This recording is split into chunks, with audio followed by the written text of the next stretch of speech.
Next trivia question. Here we go. Does anybody, okay, first of all, a dimple, see these tiny little indentions in the ball? These tiny little dents? These are called dimples. Does anybody know the average number of dimples on a golf ball?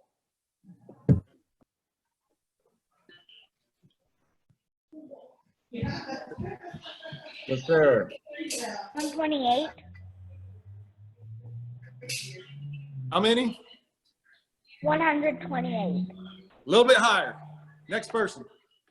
Yes, ma'am. 168. Okay, keep going. Higher. Next person. Yeah. Who else has their hand raised? Steph. That's you. 200. Even higher. Yes, sir. The boys, Roblox. 218. Even higher. Yes, sir. Let's see here. Let's unmute Jacob. 2,000. Not 2,000. Whew, that's a lot. That's a lot. I'll give you a hint. There's less than 500. 300. Higher. I know it.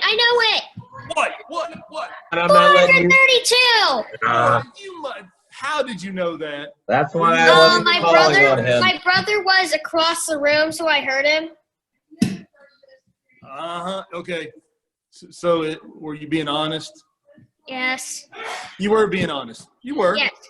You're being honest. You said, "Hey, I heard my brother." Okay, that's not good. Okay, so pretty cool. A golf ball, 432 dimples. They put these dimples are perfectly engineered to make the golf ball fly a certain way. And originally, we got a pretty cool little thing here. Trying to make sure it doesn't fall. Okay, got glare in here. So this first one right here was circa 1400. So in the year 1400 something, long time ago, almost 1,000 years ago, they were playing with a round wooden ball. Holy cow. The next thing they went to, this is called a feathery. So they took a strap of leather and another strap of leather, and they soaked it in water. Then they sewed it together, and then they stuffed it full of goose feathers, as tight as they could go. And then they would let that dry, and when it would dry, it would shrink. And then it would make this ball very hard when it would shrink. So then they would hit that around and play golf that way. And the next one over here is called the Gutta Percha. Once again, it's round and smooth. Not much to it. So if it's round and smooth, it's not going to fly very far. So finally what they would do is they would hit that Gutta Percha, and after a while it would get little nicks and dents and scrapes in it, and it would fly even better in the air. So somebody was smart enough to go, hey, maybe we should make something with more dents and scrapes and cuts and nicks in it. So they came up with the hammered Gutta. Now you can see that right there. See all those little lines and scrapes in it? So now that ball started flying a little bit higher and a little bit farther. And we all want to hit the ball a little bit farther, right? So when Angus over there starts out driving everybody by 50 yards, they're like, oh, what's Angus doing? He's playing with the hammered Gutta. So now everybody else wanted to play the hammered Gutta. Going on to the next one, check this one out. This has got some funky little pattern to it. So they got even crazier with that. This is called the mesh Gutta. And it was made in around 1885. That's a long time ago. So this ball started going even better and farther, and players started shooting lower scores. They made the golf courses a little longer. And this one here in 1895 was the brambled Gutta. Now these little dimples look like they actually went out instead of in. So these golf balls over time have evolved, and it took some pretty cool scientists, engineer kind of people that said, hey, I want to hit the ball farther. So what can I do to the golf ball to make it go farther and farther and farther? So they started experimenting with putting different dimple patterns, different dimple sizes, all over the golf ball. So next thing you know, the ball's flying farther and farther. Then they improved the golf club, which was originally a piece of wood. And then they would take a very whippy shaft and strap that to a wooden head. Then they would put screws in the head. Then they would put inserts in the head. Then they came up with a steel shaft, which was stronger, a little more consistent. They could hit it even farther. They came to a golf ball that they used a balata cover, which was a very soft cover. And they would take a ball in the middle and wind all these rubber bands way around it until they made it really tight. And then they put the cover on top of it, and the ball would go really far, but it would spin a lot of backspin. It would zzz. So a lot of times it would hit the green and go zoom and spin all the way off the front of the green. Kind of crazy. Now the golf balls today are engineered so they have less spin, they fly farther and still have a good soft feel. And then because they changed the golf ball, they also changed the golf club. So the engineering of that was quite incredible, quite incredible. So how old is golf now? Go back to my first example of the wooden golf ball. What year did I say that was?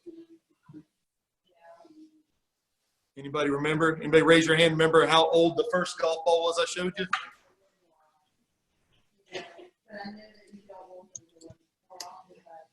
Okay, so it was made in the 1400s. So what year is it now? It's 2020. So somebody tell me how long golf has been around. Making you do some subtraction. 2020 minus 1400.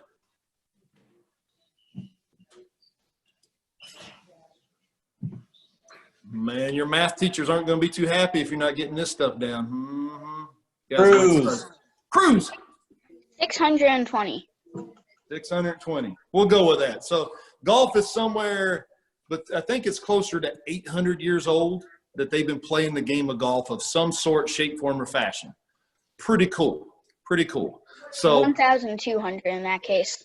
there you go. Yeah. Even better. Okay. So somebody tell me, what is the minimum number of golf clubs that you can have in a bag and the maximum number of golf clubs you can have in a bag? Say what? What's the least amount of clubs you can play golf with? John.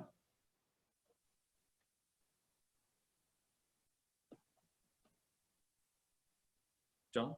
The maximum number is 14. 14. What's the minimum number? I don't know.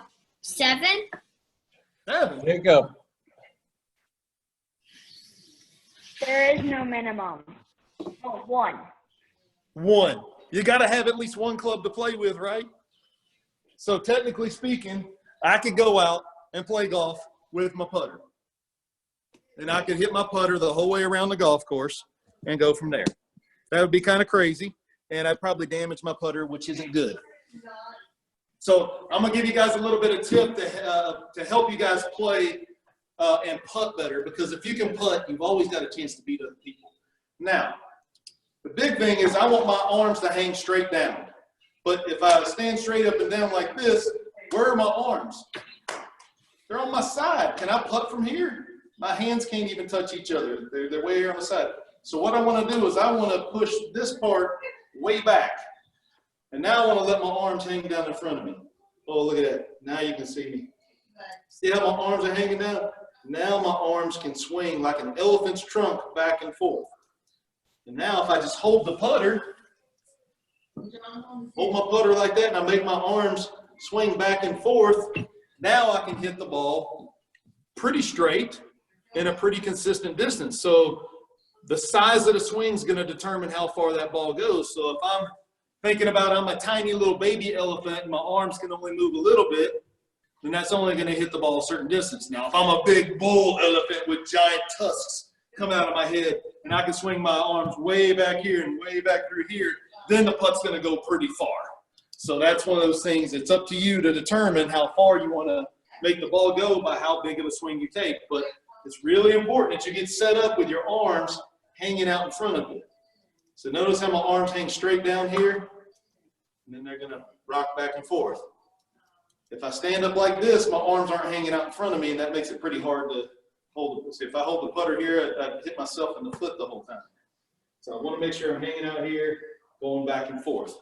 So work on that. That should really, really, really help your putting if you get out there. Because it's not going to be too much longer, and we're going to be outside in the sun, playing golf, doing games, having tons and tons and tons of fun.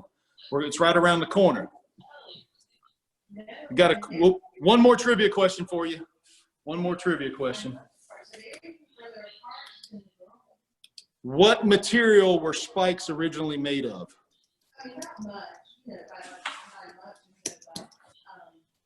So the spikes on a golf shoe, you see these right here? These are made of plastic. Does anybody know what the original spikes were made of?